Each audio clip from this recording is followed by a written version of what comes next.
O povo diz que eu comi o coração dele. Não, eu simplesmente cortei, porque era uma vingança, não é?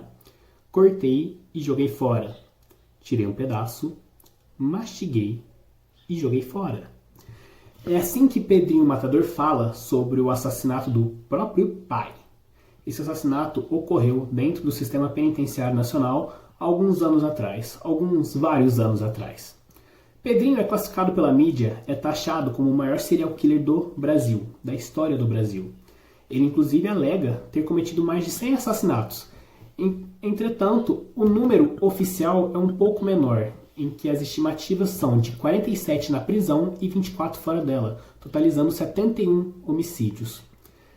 Essa divergência de registros é bem compreensível, porque se hoje em dia 90% dos homicídios não são nem ao menos resolvidos, imagina há 20 anos atrás, 30 anos atrás, ainda mais dentro do Sistema Penitenciário Nacional, que se hoje em dia já é aquela situação desumana e degradante, imagina naquela época. Imagina como não devia ser. A trajetória de Pedrinho é a seguinte. Ele nasceu em 29 de outubro de 1954 em uma fazenda de Santa Rita do Sapucaí, minha cidadezinha. Inclusive, eu ouvi falar dele quando eu tinha 12 anos, em uma revista do Mundo Estranho. Quando eu recebi aquele li, eu fiquei tão incrédulo que eu falei, como assim eu nunca ouvi falar desse cara? E muita gente nunca ouviu falar.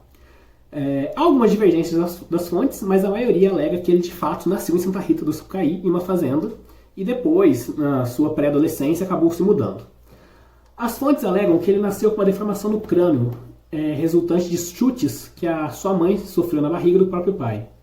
Sua trajetória começou aos 13 anos com uma tentativa de homicídio contra o próprio primo, tentando empurrá-lo em um moedor de cana, e aos 14 fez de fato seus primeiros crimes, matando o vice-prefeito de uma cidade. Alguns falam que é Alfenas, eu pessoalmente não achei nenhuma fonte que apontasse qual foi a cidade em si, e o vigia. Por quê? Porque seu pai havia sido demitido, acusado de roubar merendas escolares, algo do tipo, e ele, para se vingar, fez isso. Em razão dos assassinatos, ele teve que fugir para Mogi das Cruzes, onde ele se envolveu com o tráfico de drogas e disparou uma onda de assassinatos, chegando inclusive a matar pessoas durante um casamento, porque aparentemente um traficante rival havia assassinado a sua esposa, né, sua companheira, aliás, na época, e ele, para se vingar, fez uma trilha de sangue até encontrar o rapaz e matar. Inclusive as fontes alegam que ele deixou no casamento 7 mortos no mínimo e 16 feridos. Tudo isso foi até os seus 18 anos de idade, quando ele foi preso e condenado a 128 anos de cadeia. Sim, ele não tinha nem 18 anos, já tinha assim, pelo menos umas 10 mortes nas costas, no mínimo, por baixo. Ele alega que isso não era nem metade, porque esqueceram de contabilizar muita coisa que ele havia feito. Não sei até que ponto é folclore, até que ponto é lenda, mas com certeza ele matou muita gente. Na cadeia foi quando ele matou o próprio pai, e começa com aquela célebre frase do começo desse vídeo, em que o seu pai havia matado sua mãe com 21 facadas, então ele foi lá, deu 22, e, como ele alega, ele não comeu o coração, ele simplesmente deu uma mastigada. Ele ia sair da cadeia em 2003, aliás, perdoe, mas ficou até 2007 devido aos crimes cometidos no cárcere, como mais assassinatos, participar de rebelião, etc. A pena dele foi de mais de 400 anos. Inclusive, ele ficou preso durante 34 anos na época, até sair em 2007. Ele retornou para a cadeia em 2011, até sair definitivamente em 2018 e atualmente encontra-se em liberdade. Ele, inclusive, é o sujeito que mais ficou preso. Eu não achei ninguém que ficou mais tempo do que ele no cárcere. Ele foi o que mais cumpriu pena e ainda saiu vivo, o que, assim, é inacreditável pelo sistema penitenciário brasileiro. Conforme Pedrinho sempre alegava, ele somente matava aqueles criminosos que mereciam morrer.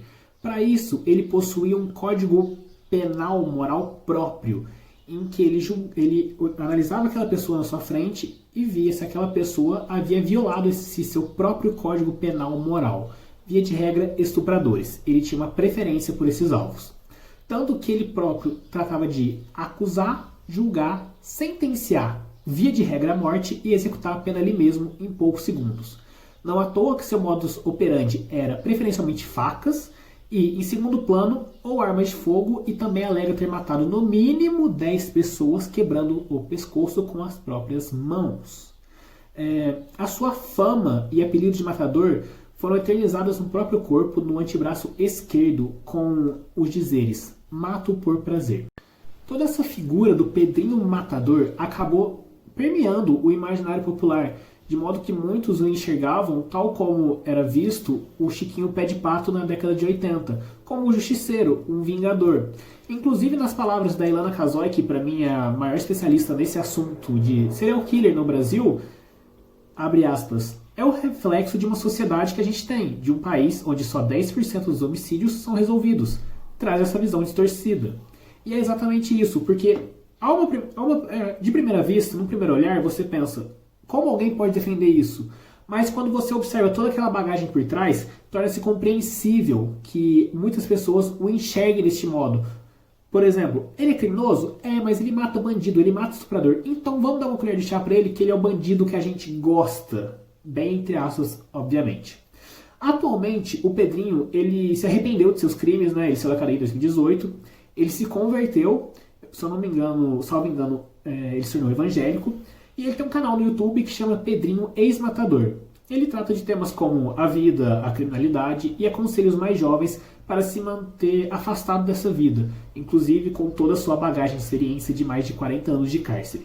Como eu disse, a primeira vez que eu ouvi falar do Pedrinho eu tinha uns 12 anos na revista Mundo Estranho. E primeiro eu fiquei curioso, obviamente, porque nasceu na minha cidade, como assim? E depois eu fiquei extraordinariamente surpreendido do lado negativo, né? Pelo tamanho dos crimes, pela barbaridade. E a gente começa a pensar qual é o reflexo do que há de pior na nossa sociedade. Enfim, inclusive, se você quiser saber mais sobre ele, duas obras que eu recomendo, uma eu li, a outra eu pretendo ler. A primeira seria o Killer Made in Brasil, da Ilana Casoy, muito boa, tem um capítulo sobre ele e sobre outros criminosos notórios do Brasil. E a autobiografia escrita pelo seu amigo Pablo Silvia, que é um e-book que você consegue achar no Google para poder comprar. Inclusive, eu estou pensando em comprar para dar uma lida. E pensando bem, é um cara que eu gostaria de ter uma conversa um dia, sabe? Para fins acadêmicos, eu acho que teria muito a acrescentar. Por esse vídeo é isso. Obrigado.